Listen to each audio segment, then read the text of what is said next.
बस सर आप बोलिए।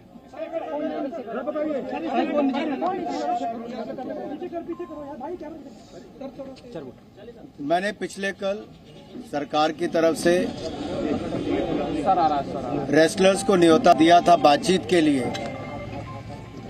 बहुत अच्छे वातावरण में सकारात्मक बातचीत बहुत संवेदनशील मुद्दे पर हुई है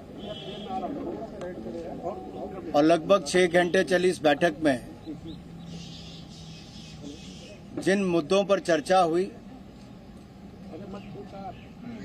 उसमें जो आरोप लगाए गए हैं उन आरोपों की जांच पूरी करके 15 जून तक चार्जशीट दायर की जाए और रेसलिंग फेडरेशन ऑफ इंडिया का चुनाव 30 जून तक किया जाए। Internal complaint committee wrestling federation की बनाई जाए और उसकी अध्यक्षता कोई महिला करे। जब तक रेसलिंग फेडरेशन ऑफ इंडिया के चुनाव नहीं होते तब तक आईयूए की एडहॉक कमेटी पर 2 कोचेस का नाम प्रस्तावित किया गया है। उसका क्योंकि टेक्निकल भी उसमें दिक्कतें बहुत आती, इसलिए सुझाव दिए गए हैं कि 2 कोचेस को उसके ऊपर रखा जाए उस कमेटी में। और जब रेसलिंग फेडरेशन ऑफ इंडिया के चुनाव हों वो एक अच्छी फेडरेशन के रूप में चले, अच्छे पदाधिकारी उसके चुन के आए, उसके लिए खिलाड़ियों से रायशुमारी हो।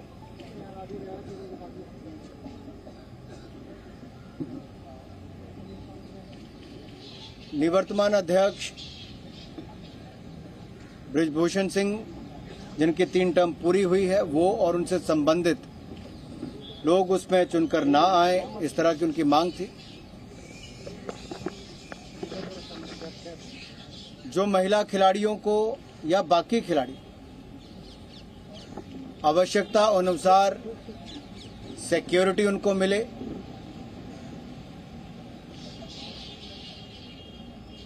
जिन खिलाड़ियों के या अखाड़ों के अकेडमीज के या कोचेस के खिलाफ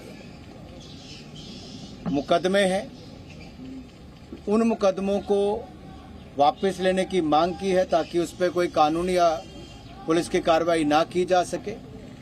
और खिलाड़ियों ने कहा है कि वो चाहते हैं कि 15 जून तक चार्जशीट दायर हो और वो भी अपना कोई भी इस पर प्रदर्शन या उनसे जुड़े हुए कोई भी संगठन उनके समर्थक हैं वो भी कोई प्रदर्शन नहीं करेंगे और उन सबको भी इस बातचीत से अवगत कराएंगे। उन सबको अपनी जाके बातचीत कराएंगे। सर सरकार ने कितनी मांगे मानी है? कितनी मांगे मानी है? ये सारी बातें ही हमारी आम सहमति से हुई। उनके सुझाव थे कि ये करना चाहिए, मांगे भी सुझाव भी आप इसको किसी रूप में लेना चाहें।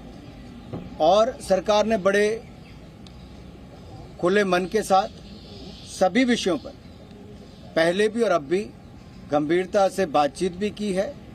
और इन बातों पर क्योंकि अभी सभी प्लेयर्स ने भी और कोचेस भी जो आए थे और उनके साथ जो बाकी सदस्य आए थे उन्होंने बहुत पॉजिटिव बातचीत की है और वापस जाकर भी वो अपने समर्थकों के साथ इस बात को रखें। सर एक बहुत बड़ा मुद्दा बृजभूषण के अरेस्ट का बना हुआ है। सर एक बहुत बड़ा मुद्दा बृजभूषण के अरेस्ट का बना हुआ है। 15 जून तक चार्जशीट दायर यानी कि जांच पूर्ण करके चार्जशीट दायर करने की बात कही है, करेंगे। सर एक बहुत बड़ा मुद्दा बृजभूषण के अरेस्ट का बना हुआ है। तो आपने सुना, अनुराग ठाकुर ने बताया किस तरह से जो पहलवानों के साथ एक लंबी चर्चा आज हुई है वो सकारात्मक हुई है, सार्थक हुई है, क्योंकि दोनों ही तरफ से बातचीत को रखा गया है, सुना गया है। और सबसे बड़ी बात, रेसलिंग फेडरेशन ऑफ इंडिया का जो अध्यक्ष होगा उसे लेकर जब दोबारा गठन होगा तो इसमें बात मेंशन की है खेल मंत्री ने कि इस पर जोर दिया जा रहा था कि वो कोई महिला होनी चाहिए। लेकिन अभी हमारी आपसी सहमति से ही सारे जो फैसले हैं वो लिए जाएंगे और पहलवानों को लूप में लिया जाएगा, यानी किसी भी तरह का कोई कम्युनिकेशन गैप नहीं होगा आने वाले समय में किसी भी तरह की प्रक्रिया। मैंने पिछले कल सरकार की तरफ से रेसलर्स को न्योता दिया था बातचीत के लिए बहुत अच्छे वातावरण में सकारात्मक बातचीत बहुत संवेदनशील मुद्दे पर हुई है और लगभग 6 घंटे चली इस बैठक में जिन मुद्दों पर चर्चा हुई उसमें जो आरोप लगाए गए हैं उन आरोपों की जांच पूरी करके 15 जून तक चार्जशीट दायर की जाए और रेसलिंग फेडरेशन ऑफ इंडिया का चुनाव 30 जून तक किया जाए।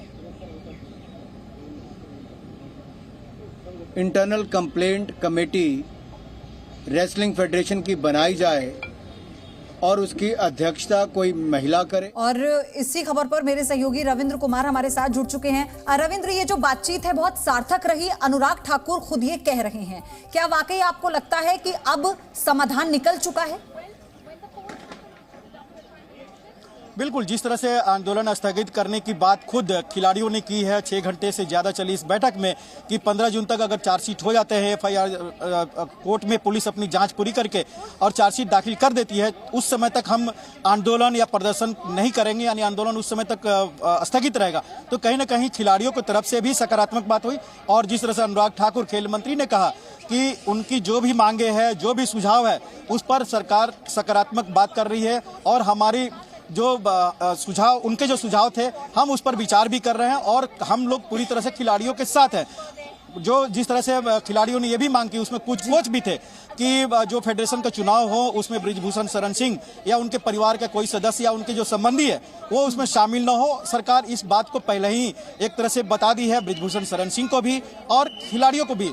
तो कहीं ना कहीं बीच का रास्ता भी निकला है और जो सुझाव थे खिलाड़ियों के उसको भी मान लिया गया है सरकार द्वारा। तो अब ये आंदोलन कम से कम ये कह सकते हैं कि 15 जून तक स्थगित हो गया है या 15 जून तक आंदोलन प्रदर्शन अब नहीं होंगे। जी रविंद्र, जो फेडरेशन के चुनाव की बात कही गई थी उसमें यह भी कहा गया कि हो सकता है कि इसमें जो कमान है, जो अध्यक्ष है, वो महिला को बना दिया जाए, तो ये भी पूरी संभावना? देखिए, जो रेसलिंग फेडरेशन है वो एक ही फेडरेशन है, उसमें अलग अलग वर्गीकरण नहीं है। लेकिन खिलाड़ियों को मांग थी कि महिला कोई अध्यक्ष बनाया जाए, लेकिन वो चुनाव होते हैं और जिस तरह से खेल मंत्री ने कहा कि जो भी नामचीन जो खिलाड़ी हैं, पहलवान हैं, रेसलिंग के जो इसमें भाग लेते हैं, उन सब की भी बात की जाएगी, उन सब की भी राय ली जाएगी। तो कहीं ना कहीं जो फेडरेशन के चुनाव होंगे उसमें इस बार कहीं अलग से ही एक मसौदा होगा जिसमें खिलाड़ियों की बात भी रखी जाएगी। जो खिलाड़ी इसमें भाग लेते हैं नेशनल स्तर पर, अंतर्राष्ट्रीय स्तर पर, उनकी भी राय ली जाएगी, यानी रायशुमारी भी की जाएगी। जो आम जो चलन है फेडरेशन के चुनाव का, उससे अलग ये चुनाव होगा जिसमें खिलाड़ियों का भी से होगा। रविंद्र, कितने सीनियर खिलाड़ी हैं जिनकी अब रायशुमारी की जाएगी और सभी को लूप में लेकर हर फैसला लिया जाएगा, ये बात तो खेल मंत्री की तरफ से साफ कर दी गई है। आपका धन्यवाद रविंद्र, सारी जानकारी के लिए। आपसे और डिटेल लेंगे। जी न्यूज़।